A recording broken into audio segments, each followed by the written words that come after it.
शंखा पोला बड़ी होला मशहूर शंखा पोला। अरे जोड़े जोड़े हम गेले हैं जीजाजी बड़ी होला मशहूर शंख पोला।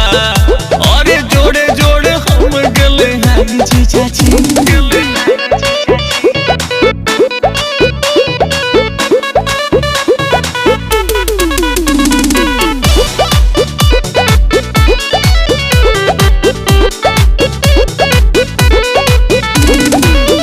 दिला से नूर पुड़िया लाइव बबुआ लाइव मिठाई जी लाई लची दाना पर शादी लाइव पूरा गाँव बटाई जी पूरा गाँव बटाई।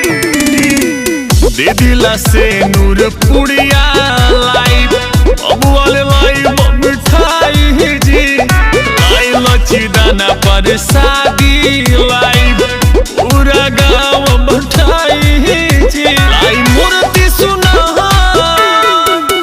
जे शिव शंकर लाई मूर्ति सुना जे शिव शंकर ले ले आई शिव छोड़ चक्कर आई जीजाजी बड़ी होला मशहूर शंख पोला। अरे जोड़े जोड़े हम गेले जीजाजी बड़ी होला मशहूर शंख पोला। अरे जोड़े जोड़े हम गेले हैं जीजाजी गेले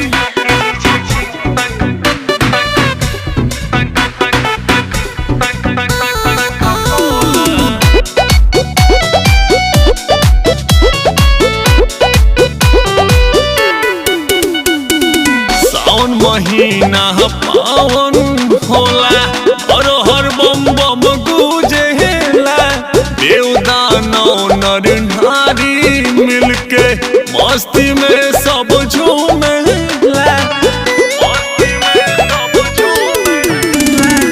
सावन महीना पावन होला और हर बम बम गुजेला देवदानव नर नारी मिलके मस्ती में सब झूमेला। बात मानी माही पहाड़ बोली जय महाकाल बात मानी माही पहाड़ बोली जय महाकाल किसान अरविंद के गाना बजाए जीजाजी बड़ी होला मशहूर शंख पोला। अरे जोड़े जोड़े हम गेले हैं जीजाजी बड़ी होला मशहूर शंख पोला। अरे जोड़े जोड़े हम गेले हैं जीजाजी जात बानी देव खोलाई चूड़ी हरी जानी साली जी के बतिया बोलाई जीजाजी बड़ी होला मशहूर शंख पोला बड़ी होला मशहूर शंख पोला। अरे जोड़े जोड़े हम गेले हैं जीजाजी बड़ी होला मशहूर शंख पोला।